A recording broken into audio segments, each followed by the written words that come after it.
Welcome back. You're watching the Power Breakfast Show. Now, water is at the core of sustainable development and is very critical for socio-economic development, healthy ecosystems, and for human survival itself. It is vital for reducing the global burden of disease and improving the health, welfare, and productivity of populations. Now, this morning, we want to have that conversation, and in studio, we are joined by the World Bank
to sanitation. In Kenya, for example, access to sanitation in rural areas is only 30%. And so part of what we try to share with the Kenyan government is, if we continue the same rate of increase to improve sanitation as we have in the past, we'll achieve universal access to sanitation in 2105, well beyond the Kenya Vision 2030. So we need to do something different. We need to change strategies. We need to be more aggressive. We need to recognize what are the needs, not only of the users, but all the systems that have to be put in place to reach those users. Yes. And speaking of MDGs and now, SDGs, there are countries that could fail to meet the SDGs on water and sanitation, meaning that there's need to strengthen policies in these particular countries. And that's one of the topics that the World Bank is trying to cover. I just want to know how exactly you plan to do this. The bank certainly is one of the development partners for Kenya. We have, for example, right now about $1.4 billion in commitments to water and sanitation and water resources out of a portfolio of about $5.1 billion here in Kenya. But we're always keen on matching the investment with advice, with knowledge, with technical assistance to ensure that we can put in the systems that will be sustainable. So, for example, the issue of devolution here in Kenya is changing very much how water and sanitation services will be looked after. The counties will be playing an increasingly important role. Those different institutional relationships need to be put into place, and that's where we can step in to provide advice to Kenyan government, to provide advice to the counties, to the water service providers, etc. Well, what would you say are some of the challenges that you face, as you go along with this project? What are some of the challenges you have faced? One of the challenges that we see, and we see this in many different countries in Africa, is that when you start to focus on the public networked systems and improve the public network systems, you're most often benefiting those that are in the higher income brackets of the population. So our concern is what is happening to the poor. And there are many, Nairobi Water, for example, I think is doing a very good job of trying to adjust its strategies to reach the poor. One of the innovations that we've helped them with is provide particular policies on social connections to make access more affordable to poor communities, as well as start looking at different ways that the poor can pay for their services that is much more amenable to their income stream. Yes.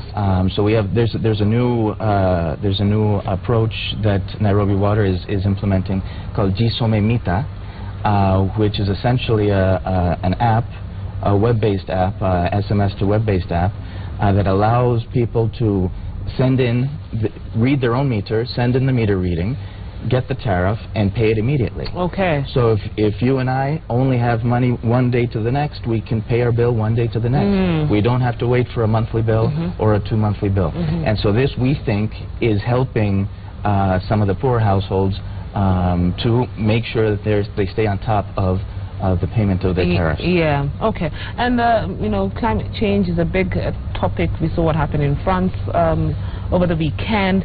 But the response to climate change in, you know, the impact is a bit worrying in developing countries with the way they deal with water and sanitation. Case in point, you know, the countries on the coastline of Africa are accused of colluding, you know, with the West and allowing the West to dump waste products, you know, on the shorelines, accusations, they say. What do you think needs to be done, you know, so that we are not left behind when all this is happening? I think here in Kenya we're in a particularly critical position in the sense of the climate change impacts that are being forecasted for this part of the world. In terms of water resources, in terms of water supply, I think there are 2 or 3 areas that are vital. One has to do with water storage capacity. In Kenya, the water storage capacity is approximately 3 cubic meters per capita per Kenyan. And you compare that with South Africa, that has approximately 200 cubic meters per capita, or you compare that with Europe, which has 1,000 cubic meters per capita, and you get the sense, or you get the idea that there is a deficit in storage capacity. Why is storage so important? Because of the cycles of drought that may occur. And so this is infrastructure that Kenya needs to invest in order to manage precisely these climate change impacts. The second point, I go back to the water service providers, is we need to improve the efficiency of the water service providers. There's a concept that we manage which is called non-revenue water. And non-revenue water is essentially water that comes into the system and then is not accounted for in the distribution. And it's not accounted for in the distribution because of leaky pipes or because we're not sure who's connected to the system.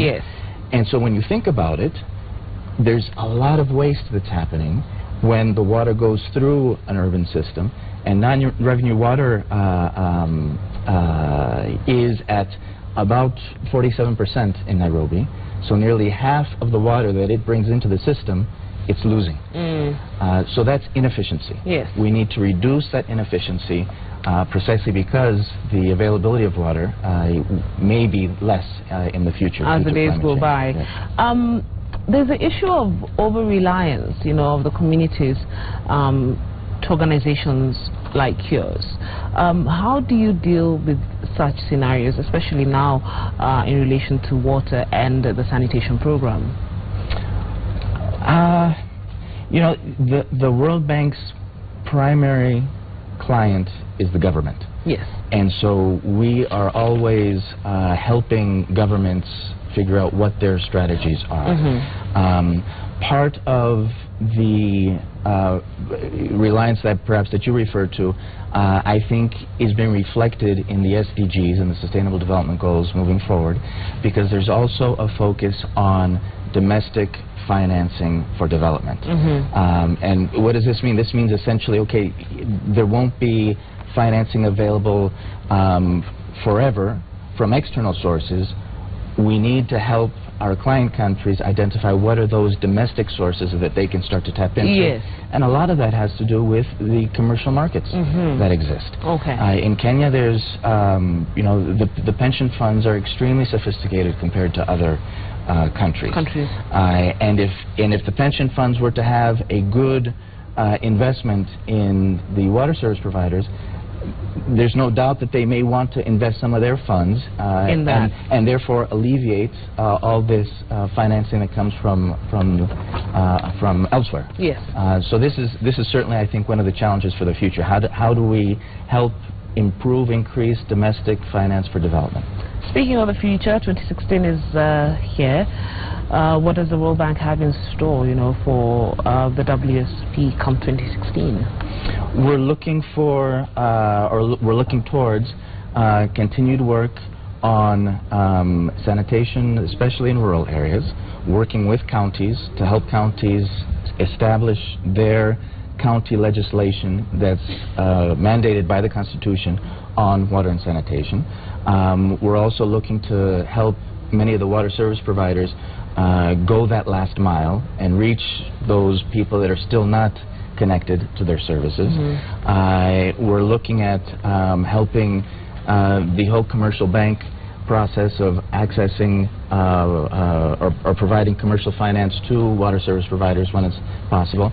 And finally, we're helping at the policy level in understanding what are the implications of the 2010 Constitution, and hopefully see a Water Act approved shortly, so that we can put that into place. All right, Mr. Owers, thank you very much for joining us this morning for that conversation. Pleasure. And we wish you all the best as you embark on these ambitious projects, but those that will be able to help us in the long run. Thank you so much.